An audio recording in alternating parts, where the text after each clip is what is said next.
Bienvenidos a 2020, un programa de debates científicos y tecnológicos acerca de los principales avances que tuvieron lugar en nuestro país en los últimos tiempos.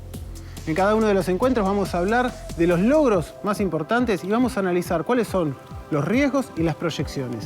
Hoy, Supersemillas. En la Argentina, durante los últimos años, se desarrollaron con éxito semillas modificadas, resistentes, por ejemplo, a la sequía de la tierra, la salinidad, la tolerancia a herbicida en soja y maíz y, en la papa, resistente al virus de la papa. Las supersemillas se convirtieron en un factor importante para el desarrollo económico y alimentario. Mientras que hoy una tonelada de soja se exporta a $350, una tonelada de semillas modificadas de soja alcanza los $10.000. El país que en el siglo XX fue el granero del mundo, en el siglo XXI podría convertirse en el semillero del mundo. El objetivo al generar este tipo de organismo radica en la posibilidad de incrementar la cadena de valor de la semilla para potenciar sus beneficios. ¿La semilla debe pensarse como el primer eslabón de la cadena agrícola o como objetivo final? ¿Puede la biotecnología permitir el crecimiento del país y sus productores? Para debatir el tema de hoy, vamos a conocer un poco mejor a nuestros invitados.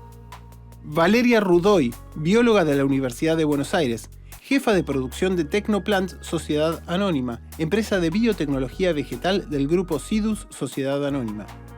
Gabriela Levitus, doctora en biología de la Universidad de Buenos Aires, directora ejecutiva de ArgenBio, el Consejo Argentino para la Información y el Desarrollo de la Biotecnología. Gustavo Idígoras, licenciado en Ciencias Políticas de la Universidad Nacional de Lomas de Zamora, máster en Relaciones Internacionales Flaxo, socio gerente de la consultora BIM y director de SEAGRO. Alfredo Paseiro, presidente de la Asociación de Semilleros de Argentina, gerente comercial e institucional Satus Ager Sociedad Anónima. Bueno, empezamos. ¿Por qué es importante para la Argentina desarrollar supersemillas? La verdad que la palabra supersemillas, vos sabés que puede querer decir muchas cosas. Si nosotros nos referimos particularmente a las genéticamente modificadas, lo primero que se me ocurre es contar que toda la soja que se siembra en Argentina es transgénica, o sea, proviene de estas semillas, todo el algodón y todo el maíz que se siembra es genéticamente modificado, como para dar idea de la importancia que tiene en nuestra agricultura. Y luego también podemos hablar de otras supersemillas que quizás sin ser transgénicas tienen un montón de tecnología y son la base de nuestra agricultura. ¿Y por qué es importante para la Argentina seguir desarrollando o ya estamos en un nivel bueno y con lo que está alcanzado? En realidad, el desarrollo de semillas y de nuevas semillas es casi como el desarrollo de medicamentos.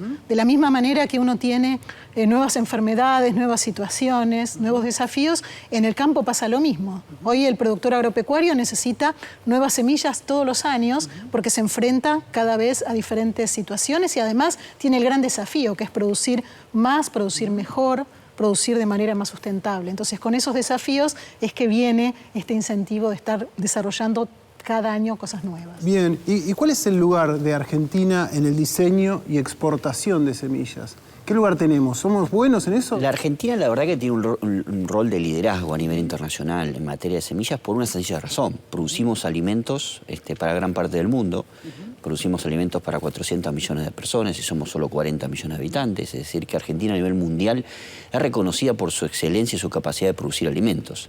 Para producir alimentos tenemos que tener la mejor tecnología en semilla. ¿Y la producimos acá, esa tecnología? La mayoría del desarrollo que hoy tenemos, sobre todo en la parte de germoplasma, es 100% argentino. La biotecnología, la transgénesis vegetal, habitualmente viene de un único lugar en el mundo que es Estados Unidos. Pero con el correr de los años está habiendo muchos desarrollos y de hecho en esta mesa tenemos la suerte de tener desarrollos argentinos también. Así que el futuro es muy provisorio y la participación de la Argentina en materia de exportación también, porque exportar semillas no es exportar alimentos, exportar semillas es exportar bienes de capital. Es más importante exportar semillas que exportar autos. Y estamos exportando un bien de capital que es extremadamente buscado por el resto del mundo. Bien. Vos, Valeria, sos la persona de esta mesa que está desarrollando puntualmente una papa resistente a un virus. Eso es un potencial enorme. ¿Por qué es importante que sea resistente a ese virus? La importancia que tiene esta situación de esta papa resistente a virus es que es el primer desarrollo totalmente nacional, o sea, empezó a partir de una investigación desarrollada en un grupo de investigadores ¿Hace cuánto del tiempo CONICET. empezó esto? Esto empezó en principio de los años 90 y este grupo de investigadores en un momento se une a la empresa, a una empresa nacional que es Tecnoplant, la parte de biotecnología vegetal del grupo Sidus, para desarrollar esta papa, digamos, empezar a transitar todo lo que es la selección de del mejor evento resistente a virus y desarrollar todo lo que es el camino de la regulatoria para su aprobación después comercial. ¿Y cuánto falta? ¿Es un proceso muy largo ese? Es un proceso largo, ya lleva varios años. ¿Qué implica aprobar un bien transgénico, digamos, una planta transgénica? Eso implica que primero estemos seguros de que no hay riesgo ambiental, o sea, hay una comisión dentro del Ministerio de Agricultura. La Dirección de Biotecnología tiene una comisión, que es la CONAVIA, que asesora y consulta, se reúne para evaluar cada evento transgénico que está siendo liberado al campo, ¿no? Entonces, una vez que se pasan estas instancias, viene toda una evaluación a nivel molecular, digamos, qué es lo que se ha hecho con ese germoplasma, y después viene la evaluación de la Dirección de Calidad Agroalimentaria, que depende del SENASA, para ver inocuidad alimentaria, tanto animales como humanos. Es un proceso larguísimo. Es un proceso largo. Nosotros, sí, no te conté ni terminé, pero vamos bastante avanzados ahora. La idea es que realmente faltan pocos meses, si todo sigue en el camino que está, o sea, el último tiempo se ha empezado a unificar un poco también estas instancias regulatorias para que todo funcione más dinámico, y la verdad es que también es un camino, como decía también Gaby acá, muy nuevo, largo, o sea que se va aprendiendo a medida que uno lo transcurre y se puede mejorar todo el tiempo, ¿no? Y ahora hablamos de algodón, hablamos de soja, hablamos de maíz, hablamos de papa. ¿Hay que seguir diversificando la cantidad de semillas o con esto hay que profundizar y extender los cultivos que ya existen de este tipo de semillas? No, diversificando hay que seguir diversificando por la producción que tiene Argentina. Argentina tiene producción en lo que son los cultivos extensivos, que básicamente son los que vos hacías referencia, sumando girasol y trigo, pero tenés todo el resto de las economías regionales, ¿sí? Que obviamente también trabajan en mejoramiento genético. Pero permitime ir a tu primera pregunta, ¿por qué es importante la supersemilla? Argentina hoy tiene dos conceptos que se debaten en el mundo y Argentina los tiene asegurados, que es la soberanía y la seguridad alimentaria. El concepto de seguridad alimentaria es tener la cantidad de alimentos necesarios para esa población. Y la soberanía es poder tener justamente la semilla desarrollada en tu propio país. O sea, poder utilizar en tus cultivos y no estar dependiendo. El día de mañana rompes relaciones con el país que te proveía de semillas, sin embargo seguís siendo capaz de producirlas. Digamos, la idea no es romper relaciones con nadie, pero son esos dos conceptos muy fuertes que se debaten hoy a nivel mundial, ¿no? Y entonces nosotros damos respuesta a estas dos cuestiones que no son menores. Y él decía esto de que tiene más tecnología por ahí que un software o una notebook, por decir algo que tenga más que ver con lo material. Digo, ¿están de acuerdo con eso? ¿En qué se ve? A mí, vos sabés que yo siempre me acuerdo cuando empecé a trabajar en estos temas, yo soy bióloga de formación, y la verdad que me costaba mucho entender porque parecía hasta ofensivo para un agrónomo decir que una semilla y un grano no sabemos muy bien diferenciarla. En realidad la semilla tiene un gran valor agregado porque tiene mucha tecnología. Es justamente lo que el productor siembra. Y uno tiene que asegurar cuando uno le vende una semilla que crezca la planta que dice que va a crecer con una altura, con un rendimiento, todas las plantas iguales y que además no tenga enfermedades y que además no vengan malezas y, en fin, hay una cantidad de características que los técnicos hablan de semilla de buena calidad. Entonces, esto realmente no es soplar y hacer botellas, y esto es lo que hace que uno hable de la semilla como un producto de alto valor agregado. De alta tecnología. Y no lo hace cualquiera, se lo hacen empresas semilleras o instituciones que se dedican específicamente a esos que tienen programas de mejoramiento y sistemas de producción. Por ahí uno piensa en un campesino y piensa en lo más rudimentario de la tecnología, y sin embargo siempre se ha aplicado mucha tecnología en el campo a nivel de selección de semillas. ¿Hay una continuidad en ese sentido en lo que se está haciendo en la actualidad? Sí, el productor argentino, digamos, se caracteriza por la rápida adopción que tiene a todas las tecnologías. Hace unos años, creo que en el 2005, 2006, había un estudio dirigido por la Universidad de Purdue donde demostraba justamente eso.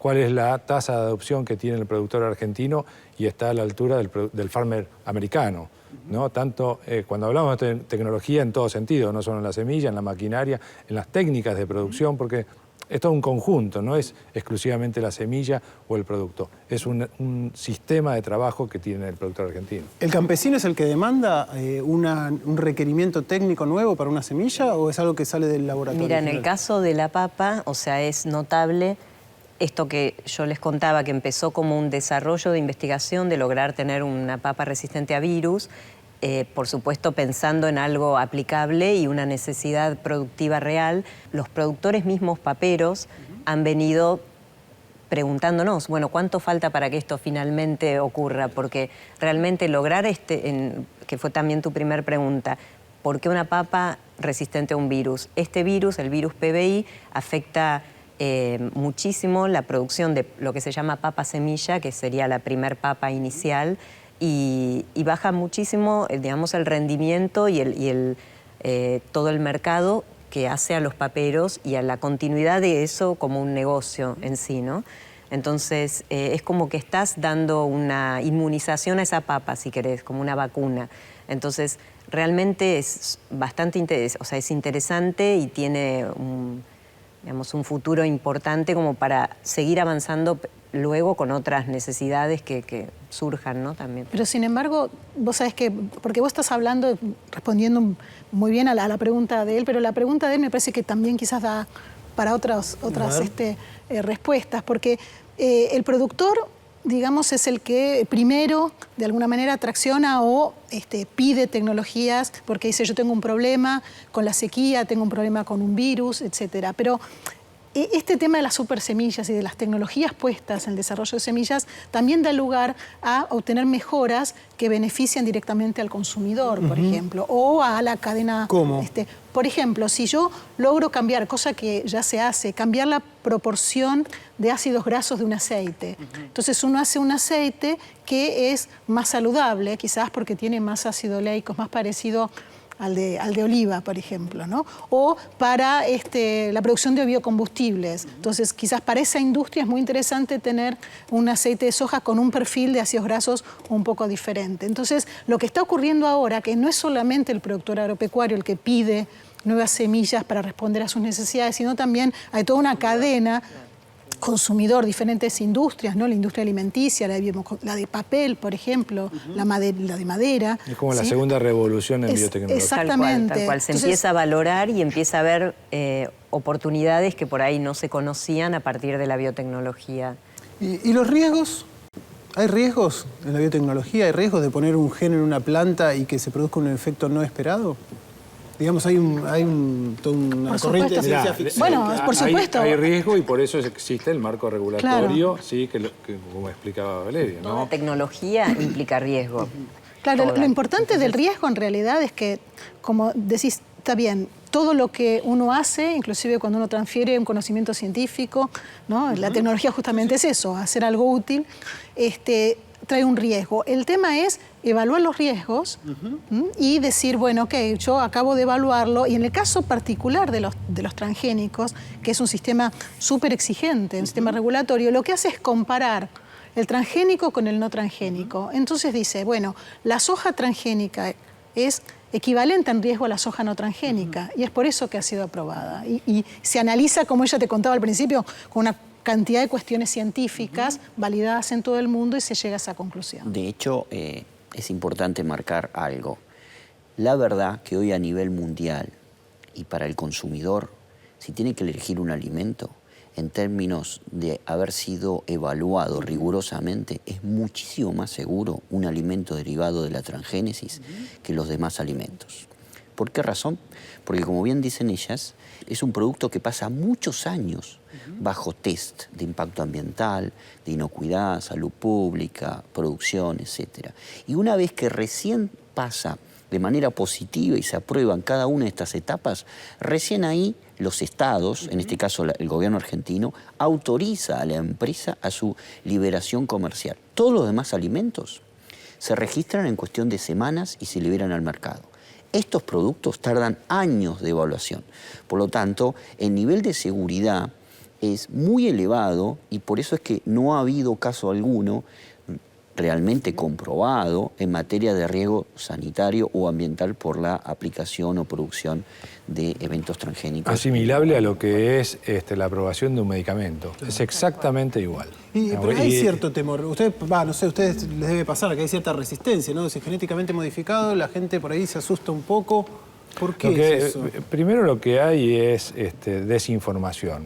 Y nosotros dentro de la cadena venimos revisando también la manera de comunicarnos. Digamos, durante 20 años, por poner una línea de tiempo, que es la vida de la biotecnología en Argentina, todo esto se habló desde al productor, ¿sí? Y no se le hablaba al consumidor, por cuestiones de formación natural, ¿no? Como decía Gabriela, bueno, el productor pide una solución, uno como empresa le presenta al productor esa solución, pero no íbamos al consumidor. Bueno, a partir de los últimos años que empieza esto que se denomina la percepción pública, ¿sí? Que es cuál es la opinión del consumidor, empezamos a hacer estos sistemas de comunicación un poco más sencillos y explicando que sí que hay riesgos, que sí hay marcos regulatorios que llevan años y que lo que hay que hacer es un buen uso de las tecnologías como en cualquier otro caso, ¿no? Bueno, entonces hay una cosa medio paradójica, pensando sobre todo en los cultivos transgénicos que más se han divulgado en la Argentina, ¿no? Como la soja y el maíz, que el efecto paradójico es que la propia ganancia que generan, porque han sido muy rentables, han sido tremendamente exitosos en términos económicos, han producido un avance muy grande de la frontera, avanzando sobre economías regionales que tenían otro estilo de vida o incluso sobre montes que no eran productivos y que producen un daño ambiental. ¿No es eso un peligro, esa paradoja, ¿no? Del éxito como una trampa al mismo tiempo? Sí, yo en realidad coincido con vos. Siempre tenés esos riesgos cuando vos tenés un producto exitoso y esto no va de la mano de la biotecnología. Claro. Porque, por ejemplo, a veces, hablamos del monocultivo de soja y si vos me preguntás, yo digo, sí, a mí me preocupa el monocultivo de soja porque en realidad no es bueno tener ningún monocultivo. Ahora, en Argentina tuvimos monocultivo de trigo, tuvimos monocultivo de maíz y no eran transgénicos en su momento. Entonces, no es algo que viene de la mano de o directamente relacionado. Viene qué es lo que está pasando con la agricultura después. Y si hablamos de la soja en particular, bueno, hay toda una coyuntura bastante particular que está dada por qué es lo que hacemos, a quién le podemos vender, los precios, etcétera.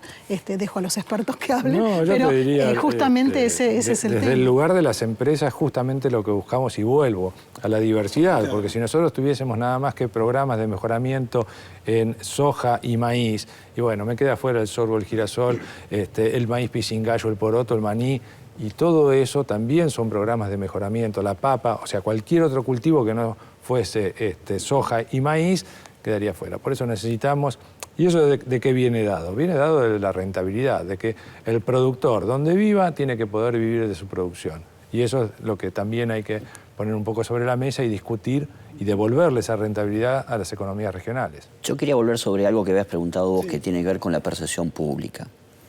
Y quiero traer acá un informe reciente del Ministerio de Ciencia y Tecnología que hizo un relevamiento a nivel nacional sobre la percepción pública de la biotecnología en Argentina. Y la verdad que es un informe muy interesante, porque a priori uno tiene una creencia de que hay muchos cuestionamientos. Ahora, cuando se hizo ese relevamiento, los primeros datos que dio el estudio, que es público, hoy se accede en la página web del Ministerio, muestran un alto nivel de confianza del consumidor argentino en materia de, en primer lugar, la investigación y desarrollo nacional, el rol del investigador, el rol del regulador y, por lo tanto, la confianza sobre el producto en el mercado. Con lo cual te diría que hoy el argentino medio tiene un nivel de confianza bastante elevado. No así cuando vemos la cantidad de artículos o de impacto a nivel mediático. Y ahí creo que hay cierta disociación entre la visión de la persona común y corriente y el uso mediático, que creo que es exógeno en nuestro país. Creo que la Argentina ha sufrido una ola muy importante a nivel internacional que cuestiona determinadas tecnologías. Sobre todo la biotecnología porque es de amplio uso y aceptación en Argentina y, como bien has dicho, ha sido exitosa en términos económicos. Y creo que esa ola internacional ha impactado fuertemente y ha influenciado para que este tema se constituya como parte de la agenda mediática, pero no tiene que ver con una demanda real y específica de percepción del consumidor, sino más que bien con alguna expectativa externa, que creo que esa expectativa externa no tiene en cuenta los intereses del país. Yo me quedé pensando, porque justamente el tema de la percepción pública, viste que muchas veces hay muchos que se atribuyen la percepción pública. Por ejemplo, muchas veces uno dice, la gente piensa tal cosa, pero no va a preguntarle a la gente lo que piensa. Entonces, es un poco el reflejo de lo que ocurre. Es decir, hay temas que muchas veces están sobre el tapete o aparecen como temas de controversia, que cuando uno sale a preguntarle a la gente, inclusive les pregunta sobre si tendrían que tomar diferentes decisiones cuando van a comprar. Y la verdad que no se ve esto, ¿no? En parte coincido con lo que decís, con que hay confianza, pero por otro lado creo que las preocupaciones de la gente están puestas en otro lado a la hora de elegir alimentos también, ¿no? Ahora, entonces el problema no es tanto lo genéticamente modificado, sino la forma en la cual avanza sobre algunos sectores. De alguna manera, un científico es responsable, o se siente responsable, le pregunto, ¿no? Es una pregunta casi filosófica. ¿Se siente responsable de alguna manera de que se esté siendo utilizado su descubrimiento, su hallazgo hecho con las mejores intenciones, en algunos casos de forma exagerada? Para mí, la dificultad que a veces tenemos y los que por ahí uno trabaja en divulgación científica y se confunde un poco. Una cosa es la ciencia y otra cosa es la tecnología. O sea, la ciencia es algo que ocurre en el laboratorio, que tiene sus normas y tiene sus características, y el científico lo que tiene que hacer es trabajar bien, aplicar el método científico, generar un conocimiento. Ahora, ¿cómo se lleva ese conocimiento para hacer algo útil? La aplicación. La aplicación o no hacer nada malo. Somos responsables todos los que venimos después, que son el Estado, el marco regulatorio, las empresas, las políticas, en fin, excede. Por eso, en realidad, el científico lo que hace es que genera un conocimiento. Cómo es usado es emana de una cadena mucho más compleja y donde, por ejemplo, en el caso de los transgénicos, yendo a tu pregunta, es el sistema regulatorio, digamos, es la representación del Estado sobre la seguridad, tanto alimentaria como Siendo un extremo, no creo que a nadie ambiental. se le ocurriese prohibir a un automóvil porque un conductor imprudente atropella y mata a alguien, ¿no? Entonces, es esto, es ese conocimiento aplicado, la ciencia aplicada y convertida en tecnología y cómo se usa esa tecnología. Parece que es un conjunto.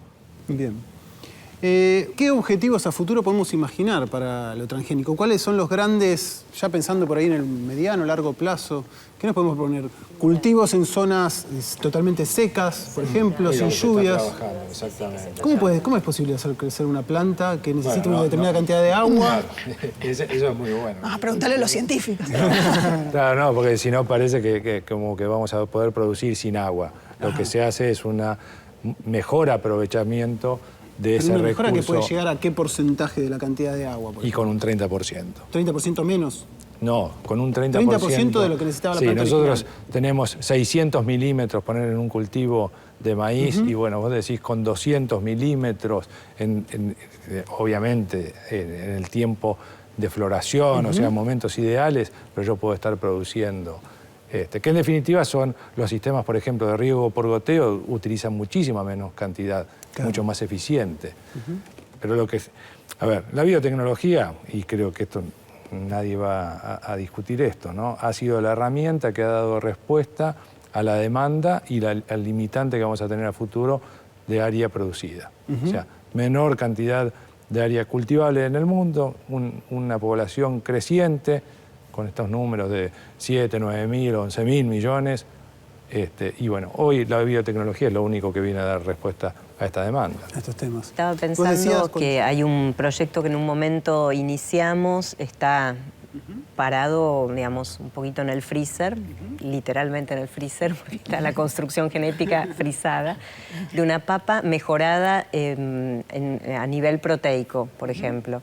Entonces, ahí vos podés empezar a pensar, bueno, tenemos el gran caso del arroz dorado, que es un arroz incrementado en vitaminas, o sea, en poblaciones donde tienen cierta deficiencia en nutrientes y vos podés darles un alimento mejorado nutricionalmente. Entonces, ahí empezás a abarcar, primero lo que decía Gabriela también, directamente el beneficio del consumidor y una necesidad que va a ser real también de aquí a unos años, como contaba Alfredo. Ahora, a nivel de marketing, mejorar la calidad es mucho menos tentador que mejorar la cantidad, ¿no? ¿Cómo se aplica, cómo se incentiva? Los dilemas del mercado, ¿no? Sí, digo, muchas veces pero no necesariamente, porque si estamos dando respuesta justamente al consumidor, tal vez es algo no explorado y sea mucho más marketinero empezar a dar calidad y no solo cantidad. Y aparte hay otra cosa que técnicamente creo que uno no tiene que perder de vista, que lo que está ocurriendo hoy es que se empiezan a apilar todas las características en una misma planta. Es decir, ya uno no es que tiene que elegir o una planta tolerante a la sequía o resistente a insectos. Uno tiene la posibilidad de tenerla en la misma planta. Entonces, es probable que dentro de varios años tengamos una soja con un perfil de ácido graso, pero que a su vez tolera el rociado de un herbicida.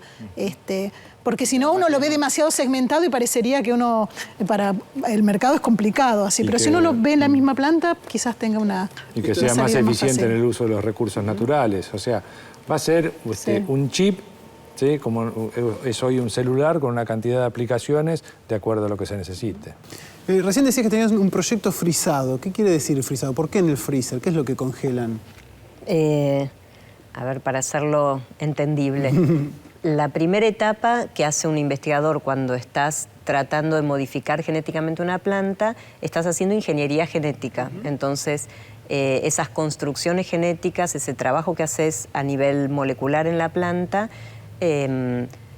podés llegar a insertarlo en la planta o dejar esa construcción, porque es una parte, digamos, del genoma, frisada, guardada, hasta que vos veas que sea oportuno seguir avanzando. O sea, mientras no tengamos aprobado, ahora estamos más cerca de la aprobación de esta papa resistente a virus, después pueden venir otras instancias como esta que les contaba. Bien. Bueno, vamos a ir a una tanda y después seguimos con el tema de super semillas. Bien, seguimos en 2020, seguimos hablando sobre la super semilla con los protagonistas en esta materia. Y estábamos hablando de las super semillas como algo que afecta a las grandes empresas, a las grandes extensiones de campos y a inversiones muy grandes de dinero. Pero la super semilla puede resultar útil también para pequeños productores, economías regionales, economías pequeñas. Totalmente. Y de hecho de eso se trata, ¿no? De encontrar la coexistencia de los dos modelos de producción. El modelo de producción en escala extensiva y el modelo de producción intensivo. La agricultura familiar a nivel mundial, digamos, tiene mucha más empleo de mano de obra y gente que vive de la agricultura familiar que en el caso de la agricultura extensiva. Ahora, y yendo al caso de Argentina, el año pasado se constituyó lo que se llama la Mesa de Diálogo de Agricultura Sustentable. Esto es en la Secretaría de Agricultura Familiar, donde están participando entidades como es ASA, ACREA, APRESID, la Bolsa de Cereales, bueno. ¿Y qué es lo que estamos haciendo? Yendo a Santiago del Estero, a Chaco y a Salta, a ver cuál es el problema y cómo encontramos que estos dos modelos de producción encuentren un punto, ¿sí?, de convivencia y de transferencias de conocimiento. Y claramente, pero vuelvo, para nosotros el concepto de mejoramiento, ¿sí?, no es exclusivamente biotecnología. La biotecnología es muy importante en algunos cultivos y en otros es el mejoramiento tradicional y convencional. Pero sin embargo, perdóname, porque si hablas de transgénicos en particular, empezábamos diciendo, y me parece que esto es súper importante, toda la soja que se siembra en Argentina es transgénica y todo el algodón es transgénico y todo el maíz, o sea que todos los productores de maíz, de soja y de algodón usan estas tecnologías. Entonces, eso también es importante porque a veces hay ciertos mitos que uno escucha sobre que solamente los grandes productores usan la tecnología. La usan absolutamente todos.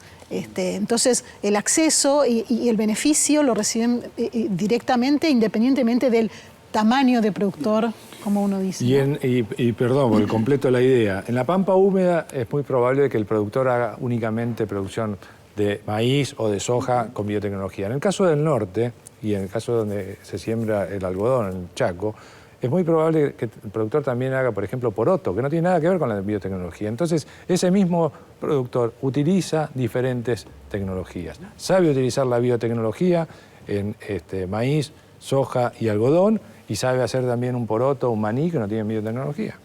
Bien, y antes vos mencionabas un potencial de negocio enorme, ¿no? Que lo dejamos un poco pasar, que es el tema de exportar semillas en lugar de exportar alimentos, que eso es mucho más rentable. ¿A qué te referís con eso? La Argentina tiene un privilegio y un problema a la vez, que es su ubicación geográfica.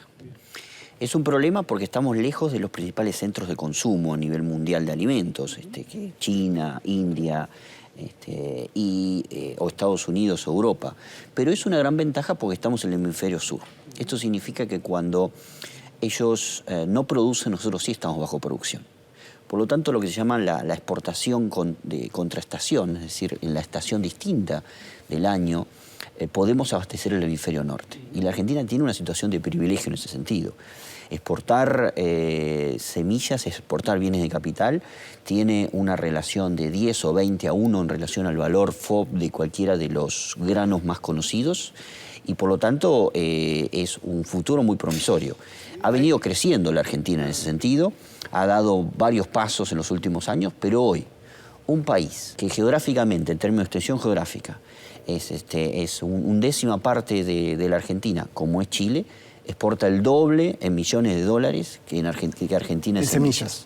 Con lo cual, como mínimo, la Argentina en los próximos años va a acercarse y probablemente a superar a Chile. ¿Qué nos falta? Nos falta, por un lado, la introducción de determinadas líneas comerciales. En segundo lugar, una política nacional orientada a ayudar a todas las empresas para que esto no sea excluyente o exclusivo de determinados grupos reducidos de empresas que tengan esa capacidad de exportación. ¿Esto es parte de Argentina Innovadora 2020? En el trabajo del plan que surgió del Ministerio de Ciencia y Tecnología, fueron los temas de debate, de qué manera lograr que este sector, que tiene la mayor dinámica tecnológica de toda la producción de alimentos de la Argentina, logre una fuerte inserción internacional. Y esto es la primera posibilidad de transferir y exportar tecnología, porque hasta el momento pensamos que Argentina es el granero del mundo y puede ser el supermercado. La verdad que lo mejor es que sea la vidriera tecnológica del mundo en materia de agro y podamos transformar en un modelo similar a lo que es Australia y Nueva Zelanda. Esto lo discutimos en el Plan de Innovación 2020, quedó claramente en ese plan estratégico como una de las áreas importantes de desarrollo y de colaboración y articulación con distintas áreas de gobierno nacional para generar mecanismos de ayuda más allá de lo tecnológico institucional específico. Así que los objetivos están claros y deberíamos empezar a dar los primeros pasos en ese sentido. Pasar a ser el semillero del mundo. Y ahí hay un tema, ya que sacaste el tema, Gustavo, que es la frase, ¿no? Cuidar la propiedad intelectual de todo ese desarrollo. Si vos empezás a largarlo al mundo, es un desafío interesante. ¿El marco regulatorio está como para eso? ¿Para dar garantías, para dar tranquilidad, para fomentar? Bueno, el marco regulatorio, la verdad que está muy desactualizado. Desactualizado. Si nosotros tenemos estos objetivos, estas ambiciones y expectativas de ser el semillero del mundo, necesitamos un sistema regulatorio, sobre todo en propiedad intelectual, porque lo tenemos muy bien desarrollado en biotecnología y en la aprobación de eventos transgénicos. De hecho, la FAO lo reconoció recientemente como uno de los sistemas más sólidos a nivel mundial. La agencia de referencia mundial. Exactamente. Pero cuando vamos a la parte de propiedad intelectual nos encontramos con muchas debilidades. Hoy, para una empresa, como puede ser el caso de Tecnoplam, para desarrollar un gen que después tenga que liberarlo al mercado y que esa semilla pueda entrar al mercado libremente, lo piensas muchas veces, porque puede ser que toda la inversión y todos los años que estuvo desarrollando esta tecnología lo pierda el segundo año por la multiplicación ilegal de esta tecnología. La ley de la década del 70 quedó desactualizada, claramente, porque tenemos un sistema de producción absolutamente distinto. Se ha intentado revisar muchas veces la ley de semillas. Nosotros entendemos que es prioritaria su actualización. En el Plan de Innovación 2020 esto está como uno de los temas más importantes a desarrollar y es el punto crítico. Creemos que hace falta una madurez de todos los sectores para avanzar sobre este tema y despolitizar su discusión. Hoy estamos, disculpame para completar la idea, porque estamos hablando de 2020, 2050 y estamos discutiendo propiedad intelectual con una ley casi de mediados del siglo XX y estamos pensando ya mediados del siglo XXI. O sea, biotecnología, New Breeding Techniques, o sea, nanotecnología, una cantidad de avances científicos, y en lo que es reconocimiento por parte del usuario en la propiedad intelectual, estamos en el siglo XX. O sea, hay que proteger el desarrollo que se está haciendo, pero también el riesgo es que después una empresa transforme eso en un monopolio artificial y lo extienda indefinidamente en el tiempo y con eso aproveche para construir su propio monopolio, ¿no? Claro, ¿No está pero ese bien, riesgo? justamente, ¿Hay una forma bien clara de regular regulado, eso tiene que poder tener una protección y un control para que no se llegue a este caso extremo que vos mencionás. Sí, O sea, la verdad que lo mejor para evitar eso es las opciones tecnológicas sobre la mesa. Cuanto más opciones tecnológicas hay, los desarrolladores automáticamente buscan ser competitivos. No tener un marco regulatorio propicio significa que únicamente aquellas empresas que tengan una gran espalda financiera pueden largar productos al mercado. La verdad que la ausencia de este marco favorece el monopolio. La modificación, renovación, actualización de la ley de semillas va a permitir que las empresas argentinas jueguen en serio en este negocio. Para entender esto beneficio para todos. Bien prácticamente, hablábamos antes de comenzar el programa y nosotros decíamos lo que es el germoplasma o el chasis, ¿sí? Cuando uno mira físicamente la semilla no hay diferencia con el grano. Bueno, eso para nosotros es el germoplasma, donde la biotecnología o el mejoramiento, ¿sí?, biotecnológico se inserta. Necesitamos, ¿sí?, este reconocimiento a la propiedad intelectual, básicamente en lo que es germoplasma, para que haya un equilibrio, ¿sí?, entre el chasis, que es donde se aplica la biotecnología, y la biotecnología. Pero de todas maneras, quizás lo importante es decir que todo es importante, ¿no? Porque todo. A veces se pone mucho énfasis en el tema de la biotecnología y no tanto en el resto, que es justamente la genética, es decir, todo el ADN que lleva la semilla, que es la que hace, ¿no?, que es lo que hace que realmente la planta sea la que es y que tenga una característica que se la da la biotecnología. Es la genética, la biotecnología y el sistema de producción, por ejemplo, la siembra directa. Claro, pero lo que quiero decir es que es todo muy, muy importante y a veces desde la percepción pública, volviendo al tema de la percepción, parecería como que solamente la biotecnología trajo la discusión de la propiedad intelectual en semillas, cuando en realidad es una discusión que se aplica al trigo, se aplica a todas las semillas, independientemente de que tengan o no tengan biotecnología. Está relacionada con reconocer la tecnología, un poco veníamos hablando del software y de toda esa tecnología que tiene la semilla dentro y que es el producto de la inversión que hizo el desarrollador. Pongo un ejemplo muy claro y con que tiene mucha actualidad. En las grandes ciudades de la Argentina se están poniendo de moda las panaderías boutique o gourmet, que tienen una gran oferta de panes y con marcas relativamente conocidas o que están empezando a crecer. Y que la verdad, sobre todo en la ciudad de Buenos Aires, el consumidor lo ve como algo apetecible y que lo busca. Bueno, la mayoría de esa harina es importada, porque no tenemos esa genética en Argentina, porque nadie tiene el interés alguno en desarrollarla, por una sola razón: la ausencia de un marco regulatorio en propiedad intelectual. Ahora, Argentina, productor mundial de trigo, tiene que importar esa genética para poder tener estos panes en el mercado. Nos parece que realmente no es razonable de ningún punto de vista. ¿Pero por qué se importa? ¿Porque no se produce? Se importa porque se produce en aquellos países que tienen un sistema regulatorio que permite este desarrollo genético de mercados nicho. Porque es la segregación del producto, ¿no? Es un trigo particular, que da una harina particular. La harina tiene, en el caso de Brasil, por ejemplo, tiene una industria muy desarrollada, industria de panificación y de tortas y demás, muy desarrollada, y uno necesita distintas clases y calidades de harina. Bueno, Argentina eso no lo tiene, vamos cada vez a la comoditización de los productos, cuando se puede ir ¿no?, a mercados de nicho, de alto valor.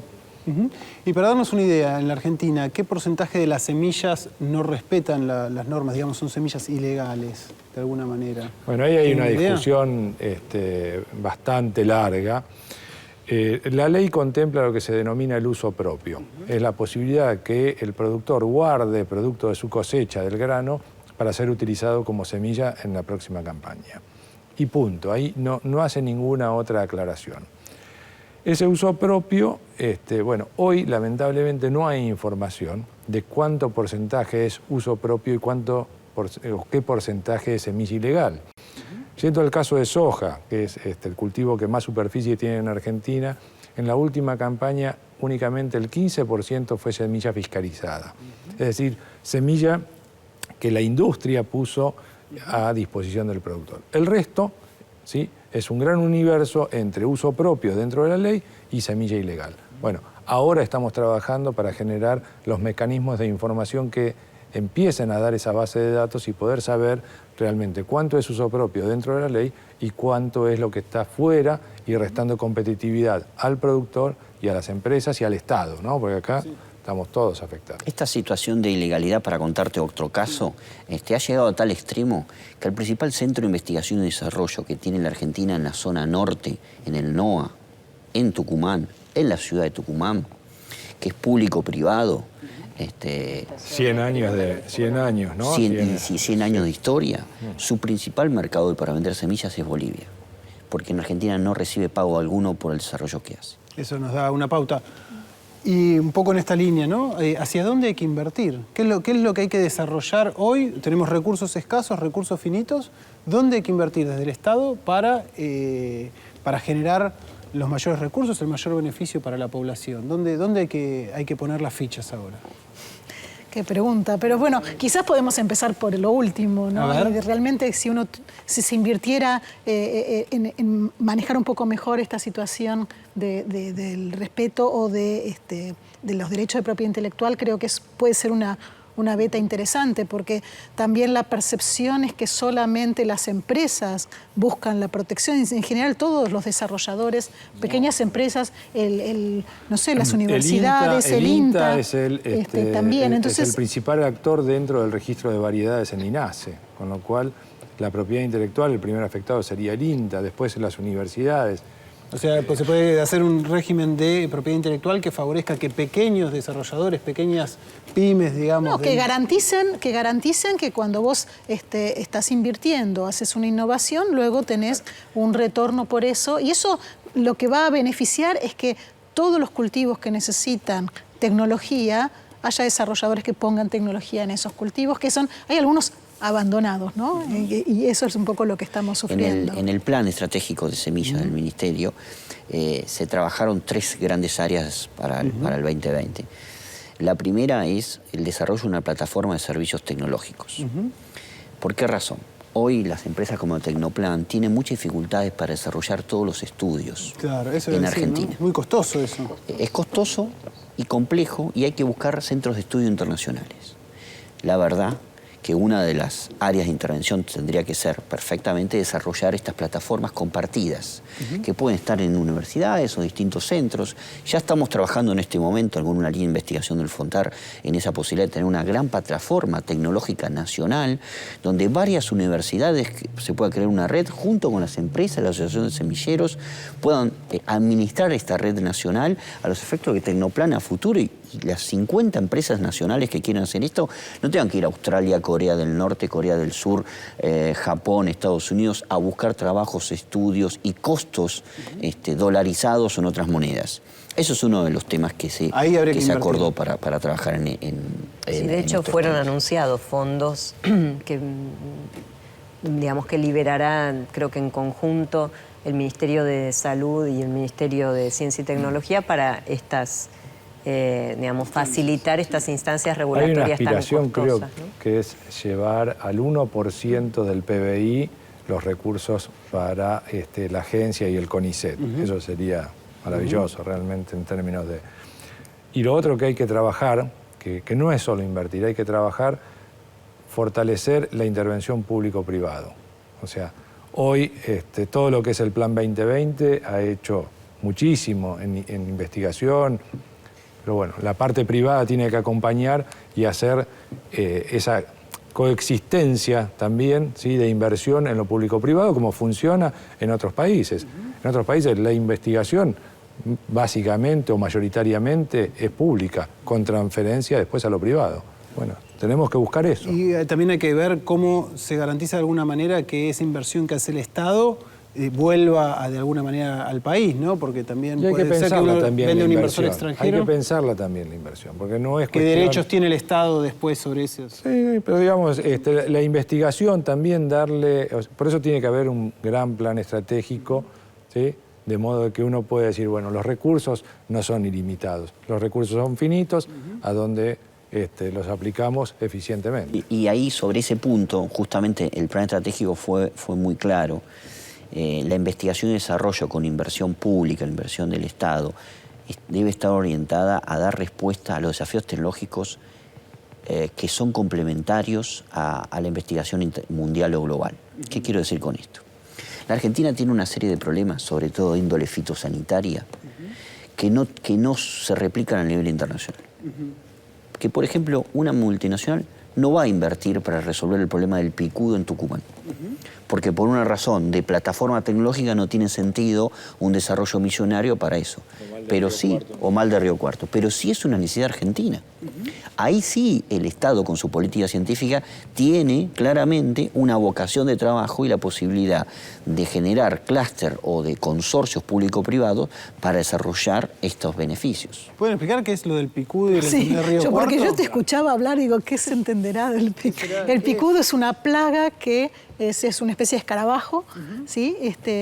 En realidad no es un escarabajo, perdonen los agrónomos, pero es un insecto, es un bicho, bueno, es un insecto que castiga el cultivo de algodón severamente, y como decía Gustavo, no es tan ubicuo como son otras plagas. Entonces, o nos hacemos cargo nosotros o nadie se hace cargo. O él citó el mal del Río Cuarto, que es una enfermedad del maíz, es una enfermedad virósica que tiene el maíz. Y en estas líneas yo coincido que cuanta más tecnologías, cuanto más facilidad tengamos para, desde la aceptación, los marcos regulatorios, etcétera, cuanto más haya disponible, estas tecnologías van a llegar a cultivos donde realmente hacen falta, aún teniendo menos impacto económico, que es lo que uno a veces demanda. Y para mí un caso ejemplificador es lo que está pasando con caña de azúcar. Vos hace un rato dijiste, bueno, pero quizás si la soja, que de alguna manera reemplaza a otros cultivos y avanza.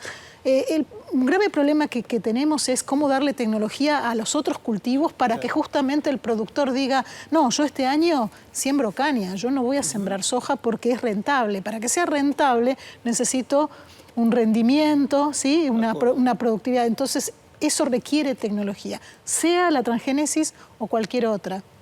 Y ojalá que también, así como pasa con la papa, que próximamente tengamos de estos desarrollos, la caña de azúcar también está desarrollando en el norte, en Salta y en Tucumán, este tipo de cultivo ya transgénico, ¿no? Argentina tiene enormes posibilidades, por ejemplo, en la producción de legumbres, ¿sí? Con mercados altamente demandantes.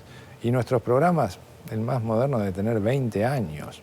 ¿Por qué? Y porque no existe este retorno, ¿no? Este retorno virtuoso, me refiero al que investiga, al que desarrolla, y al no haber la propiedad intelectual, bueno, es un círculo, en vez de virtuoso, es vicioso. Los alimentos que estamos consumiendo ahora fueron, de alguna manera, diseñados hace 20 años, ¿no? ¿Qué es lo que se está diseñando hoy que vamos a consumir dentro de 20 años? ¿Con qué nos vamos a sorprender? ¿Qué pregunta? Es Aceites una buena pregunta, porque la verdad es que se está trabajando en muchas áreas, en cultivos que ya no son los clásicos que sabemos, soja, algodón y maíz. Bueno, tenemos la caña de azúcar, tenemos la papa, tenemos el trigo, tenemos los árboles para madera, tenemos otros cultivos, tenemos nuevas características. No solamente es la tolerancia herbicida y la resistencia a insectos, tenemos mejor madera, tenemos sequía, como se comentó antes. Ojalá podamos hacer resistencia a inundación, por ejemplo, enfrentar el cambio climático. Y además tenemos esta posibilidad de hacer que los cultivos sean mejores, es decir, eliminar lo que hace mal de los alimentos y aumentar lo que hace bien. Y en este sentido, ya ha sido aprobado en Estados Unidos, por ejemplo, un aceite de soja con omega 3, cosa que realmente impactará realmente en el consumidor. O sojas de alta proteína, ¿no? Esto que dicen los abuelos de devolver el sabor a los tomates, ¿no? Estos tomates rojos grandotes que vuelvan a tener... Bueno, pero ese es el mito, desmistifiquemos. No hay tomates transgénicos. No hay tomates transgénicos, y el tema del gusto es otro tema que está relacionado con el mejoramiento. Es notable porque en mesas, sí, familiares, lo primero que sale es el ejemplo del tomate. Cuando uno habla de biotecnología, dice, sí, pero el tomate no tiene sabor. Sí, pero no es transgénico. ¿Por qué tiene que se ver asocia? Con un empuje del mercado hacia tomates más grandes que absorben más agua y que terminan... ¿O es simplemente que en realidad no cambió el caso nada? del tomate es interesante porque en realidad el consumidor y la cadena lo que solicitó es un tomate que dure mucho tiempo. Sí. Claro, que la señora no tenga que ir todos los días a la entonces verdulería, esa es la verdad. Uno deja el tomate arriba del lavarropa, se va de vacaciones, vuelve y el tomate sigue lo más bien. Que hace 20 años eso no era posible. ¿Y eso da la sensación? Y eso lo que ocurrió es que en el mejoramiento para seleccionar esa característica se fueron perdiendo sin querer cosas buenas del tomate, como el color rojo. Señoras, vuelvo. No, como tu abuela agarraba el tomate de la planta, del fondo de la casa, y vos hoy no querés. No, pero déjame hablar de la ciencia también. La ciencia dice que el tomate hoy es verdad que tiene menos azúcar y que tiene menos licopeno. Se pudre menos. ¿Pero por qué? Porque cuando se seleccionó, se priorizó la larga vida y se perdieron esas características. Y ahí hay un tema interesante que saca Gabriela, que es justamente en esa selección que se fue haciendo donde no hay transgénesis, finalmente ese objetivo que se logra con ese tomate, en realidad la genética que ocurrió ahí, los cambios, no se conocen totalmente. Entonces, mientras que en un transgénico eso está totalmente estudiado y se sabe exactamente qué genes se modificaron, o sea, qué más seguridad de comer un transgénico después de todo ese proceso de análisis que se hizo que de algún cruzamiento que luego se liberó sin saber realmente. Sí, volviendo a lo del tomate, esto también confiere, digamos, cuestiones que ayudan al comercio. Hoy el comercio es global, entonces uno necesita tener alimentos que tengan mayor duración. Yo trabajo en una empresa que hace producción de cerezas en 2 puntos, en Mendoza y en Los Antiguos. Y esa cereza llega fresca, ¿sí?, como recién cosechada, a cualquier parte del mundo. Llega a China, llega a Japón, llega a Europa. Bueno, eso es mejoramiento genético. Bien, bueno, estamos terminando, pero, digamos, se ha hecho un recorrido en estos últimos años, estamos en camino, se vislumbra una luz hacia la cual estamos apuntando, digamos. ¿Cómo lo ven eso? Sin duda, yo lo, digamos, mucho optimismo. Lo veo con optimismo porque en realidad, como vos decías antes, estamos comiendo cosas desarrolladas hace más de 20 años ya. A esta altura, por lo menos la soja, el maíz, algodón, y estamos esperando que próximamente vengan otras cosas, pero se vislumbra un camino, como nosotros decimos, de ida, porque la ciencia avanza y avanza sólidamente, las transferencias están avanzando, hay una demostración... Se ha mejorado mucho en transferencia, ¿no? Se ha mejorado mucho y hay una demostración de uso seguro también, porque no te olvides que hace 20 años ya que consumimos transgénicos, entonces no estamos hablando de algo incipiente, que estamos viendo qué onda, ¿no?, sino que en realidad estamos ya por un camino mucho más sólido. Hay indicadores, ¿no? Esto que se decía de la FAO, el caso de la caña de azúcar, el caso de papa y el caso de soja resistente a sequía, con todo eso con desarrollo local, me parece que es una síntesis de estos 20 años. Entonces, tenemos los recursos naturales, tenemos los recursos tecnológicos, tenemos el capital humano. Parece que tenemos todo lo necesario para transformar a la Argentina del granero del mundo en el semillero del mundo, y ahí reside el mayor potencial a futuro, en un plan que parece tener un marco y una claridad bastante fuerte en cuanto hacia dónde vamos. Ha sido un placer tenerlos con nosotros hoy. La verdad, tener gente que sabe tanto de estos temas permite un debate mucho más rico y permite profundizar de una manera mucho más interesante y más rica. Así que muchas gracias por haber venido y bueno, nos vemos en el próximo programa de 2020. Hasta luego.